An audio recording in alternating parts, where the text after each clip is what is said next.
मान लीजिए आपने अपने किसी दोस्त को 1 लाख रुपए उधार दिया और आपके उस दोस्त ने 1 लाख रुपए से करोड़ रुपए बना लिए और आपके पास सिर्फ 1000 रुपए रह गए। आपका मित्र जो पहले गरीब था वो अमीर बन गया और आप गरीब हो गए। तो ऐसे में आपके मन में क्या भाव उठेगा? क्या आपके मन में अपने मित्र के प्रति ईर्ष्या पैदा होगी या आप उसकी तरक्की से खुश होंगे? आज की जो मैं बौद्ध कहानी सुनाने वाला हूँ वो आपके मन को एकदम निर्मल बना देगी। जो भी ईर्ष्या के भाव आपके अंदर उठते हैं उन सब का जवाब आपको इस कहानी में मिलेगा। इससे पहले कि आप इस कहानी में खो जाए, इस चैनल को सब्सक्राइब जरूर कर लें। तो चलिए कहानी शुरू करते हैं। एक बार की बात है, एक आदमी बुद्ध के पास आता है और कहता है बुद्ध, मैं एक व्यापारी हूँ, मुझे मेरे ही मित्र ने बर्बाद कर दिया है। मेरा सारा व्यापार चौपट हो गया। मैं आज उसी मित्र की हत्या करने जा रहा था, तभी रास्ते में मुझे आपका आश्रम दिखा। मैंने सुना है कि आप सभी समस्याओं को हल कर देते हैं। क्या आप मेरी सहायता कर सकते हैं? क्या आप मुझे कोई मंत्र दे सकते हैं ताकि मैं अपने मित्र से भी अधिक धनवान बन जाऊं? बुद्ध ने कहा, मैं तुम्हें एक ऐसा रास्ता बता सकता हूं कि यदि तुम उस पर चलोगे तो तुम्हारा खजाना कभी खत्म नहीं होगा, उल्टा वो और ज्यादा बढ़ेगा। व्यापारी बोला, जल्दी से आप मुझे वो मार्ग बता दीजिए। बुद्ध ने कहा कि मार्ग बताने से पहले तुम ये बताओ कि तुमने अपने मित्र के साथ क्या किया था। जितनी सच्चाई से तुम मुझे सच बताओगे उतनी जल्दी मेरा मार्ग तुम्हें आगे ले जाएगा। व्यापारी बोला, मैं और मेरे मित्र 12 साल पहले इस नगर में आए थे। जब हम यहाँ पर आए थे तब मेरे मित्र के पास ज्यादा धन नहीं था, उसके मुकाबले मेरे पास अधिक धन दौलत थी। वो मेरे पास आया और बोला कि उससे व्यापार शुरू करना है जिसके लिए उसे कुछ पैसे चाहिए।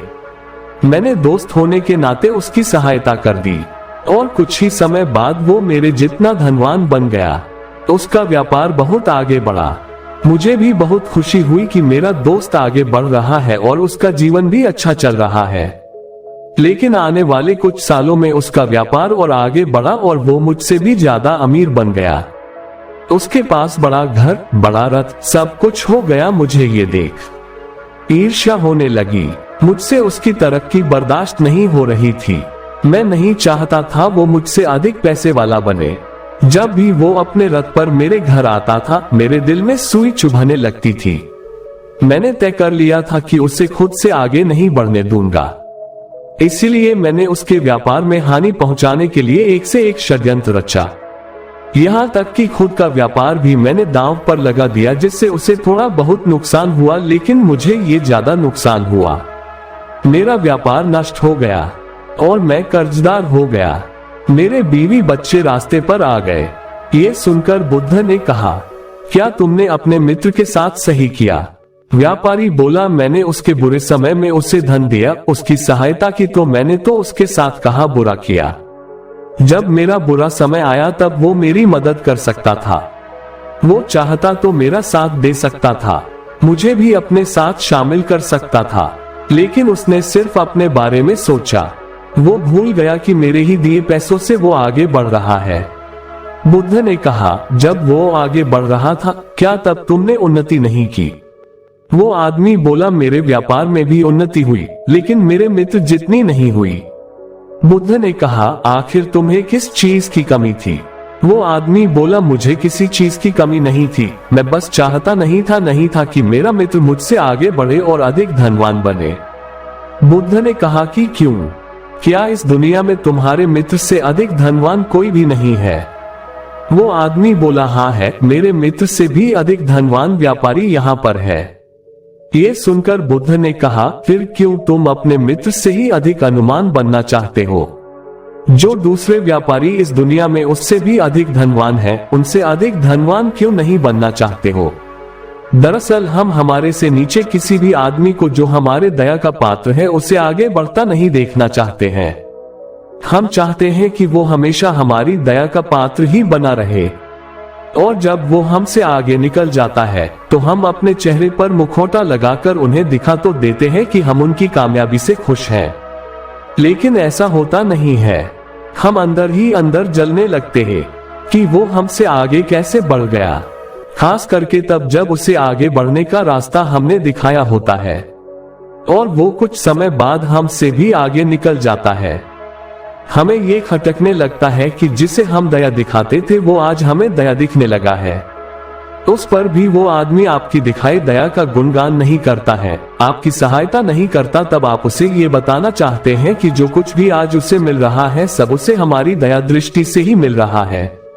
तब आप उसके खिलाफ षड्यंत्र रचने लगते हैं और चाहते हैं कि वो आदमी वापस उसी जगह पर आ जाए जहां से आपने उसकी मदद करके आगे बढ़ाया था और आप उस पर फिर से दया कर सके। और इसी चक्कर में आप अपना सुख चैन सब कुछ छोड़ देते हैं। तुम चाहते तो अपने मित्र की उन्नति को सहनशील स्वीकार कर सकते थे और अपने व्यापार में भी उन्नति कर सकते थे। तुम में कोई कमी नहीं थी, तुमने खुद ही अपने व्यापार बर्बाद कर दिया। वो आदमी बोला, बुद्ध आप मुझे ये ना बताए कि मैंने क्या सही और क्या गलत किया, बल्कि आप मुझे वो मार्ग बताएं जिससे मैं अपने मित्र से भी आगे बढ़ सकूं। बुद्ध ने कहा, क्या तुम अपना सब कुछ दांव पर लगाने के लिए तैयार हो? अगर हाँ तो मैं तुम्हें वो रास्ता दिखा सकता हूँ। वो आदमी बोला, हाँ मैं तैयार हूँ, मैं अपना सब कुछ दांव पर लगा दूंगा। तब बुद्ध ने कहा कि फिर जैसे मैं कहता हूँ वैसे ही करो। तब तुम 1 साल में अपने मित्र से भी अधिक धनवान बन जाओगे और एक ऐसी संपत्ति के मालिक हो जाओगे जो कभी खत्म नहीं होगी। तुम सबसे पहले अपने मित्र के पास जाओ और अपना व्यापार शुरू करने के लिए उसे धन मांगो। आदमी ने कहा, ये आप क्या कह रहे हैं बुद्ध, मैं अपने मित्र से नहीं मांग सकता। बुद्ध मुस्कुराए और बोले, अगर तुम्हें वह संपत्ति चाहिए तो तुम्हें ऐसा करना ही होगा। जाओ अपने दोस्त से धन मांगो, अपने दोस्त से धन लेकर आओ और अपना व्यापार शुरू करो। और यही नहीं, रोज तुम्हें यहाँ आश्रम में आकर भिक्षुओं से 1 साल तक ध्यान सीखना होगा और जो भी तुम कमाओ उसमें से उतना ही अपने पास रखना जितने की तुम्हें जरूरत हो। बाकी सब गरीबों में दान कर देना और लोगों की मदद करने के लिए उपयोग करना।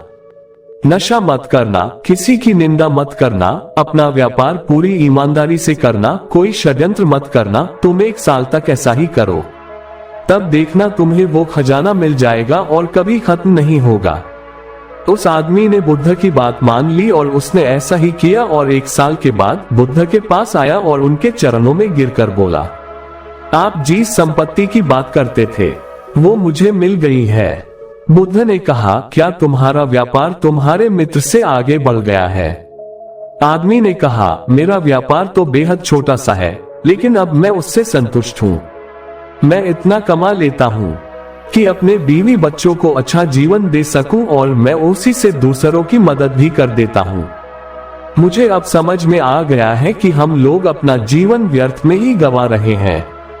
जो संपत्ति हमारे पास है उसे देखते ही नहीं है, बल्कि हम कंकर पत्थर इकट्ठा करने में ही लगे रहते हैं।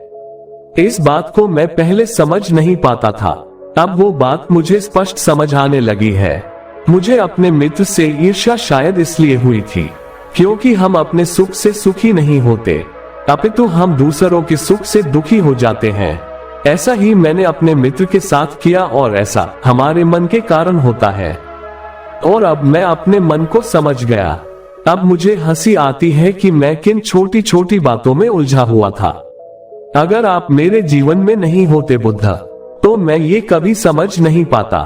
तो कैसी लगी आपको ये कहानी कमेंट सेक्शन में जरूर बताएं और अच्छी लगी तो इस चैनल को सब्सक्राइब और वीडियो को लाइक जरूर कर लें। तो मिलते हैं अगली कहानी में, तब तक के लिए अपना ख्याल रखें।